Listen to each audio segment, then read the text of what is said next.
रक्षाबंधन की शुरुआत कब से हुई? आखिर रक्षाबंधन क्यों मनाया जाता है? रक्षाबंधन का महत्व क्या है? और 2021 में रक्षाबंधन कब पड़ रहा है? रक्षाबंधन से जुड़ी सारी जानकारियाँ इस वीडियो में हम आपको देने वाले हैं, तो वीडियो को आप आखिर तक जरूर देखें। दोस्तों, जैसा कि आप जानते हैं कि हर एक बहन अपने भाई के कलाई पर राखी बांधती है। इसके पीछे का कारण क्या है?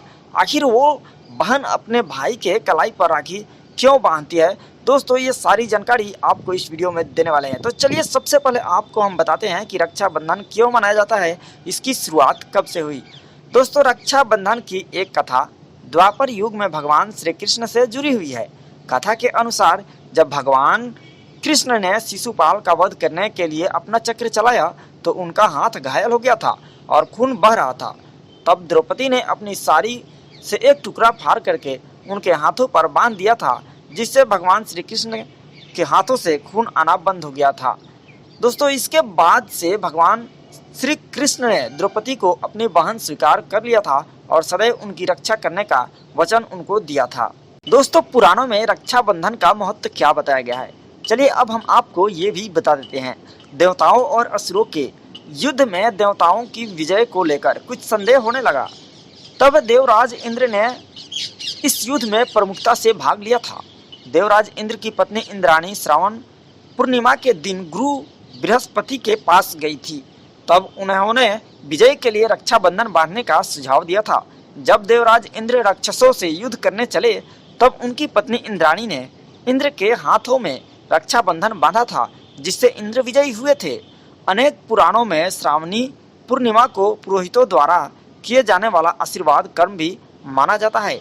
ये ब्राह्मणों द्वारा यजमान के दाहिने हाथ में बांधा जाता है। दोस्तों, जैन परंपरा में भी है रक्षाबंधन का बहुत ही ज्यादा महत्व।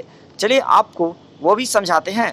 जैन धर्म के 18वें तीर्थकार भगवान अरनाथ के तीर्थकाल में हस्तिनापुर में बलि आदि मंत्रियों ने कपट पूर्वक राज ग्रहण कर अकंपनाचार्य सहित 700 जैन मुनियों पर घोर उपसर्ग किया था, जिसे विष्णु कुमार मुनि ने दूर किया था। यह दिन श्रावण नक्षत्र श्रावण मास की पूर्णिमा का था, जिस दिन अकंपनाचार्य आदि 700 मुनियों की रक्षा विष्णु कुमार द्वारा हुई। विघ्न दूर होते ही प्रजा ने खुशियां मनाई।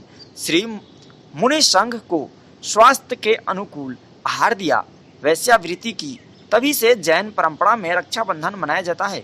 रक्षाबंधन के दिन जैन मंदिरों में श्रावक श्राविकाएं जाकर के धर्म और संस्कृति की रक्षा के लिए संकल्प पूर्वक रक्षा सूत्र बांधते हैं और रक्षाबंधन पूजन करते हैं। दोस्तों, हुमायूं की भी कहानी रक्षाबंधन से जुड़ी हुई है। दोस्तों, एक अन्य मान्यता के अनुसार रक्षाबंधन को लेकर हुमायूं की कहानी भी प्रचलित है। हजारों वर्ष पहले जब राजपूतों और मुस्लिमों में संघर्ष चल रहा था, तब चित्तौड़ पर गुजरात के सुल्तान बहादुर शाह ने हमला कर दिया था।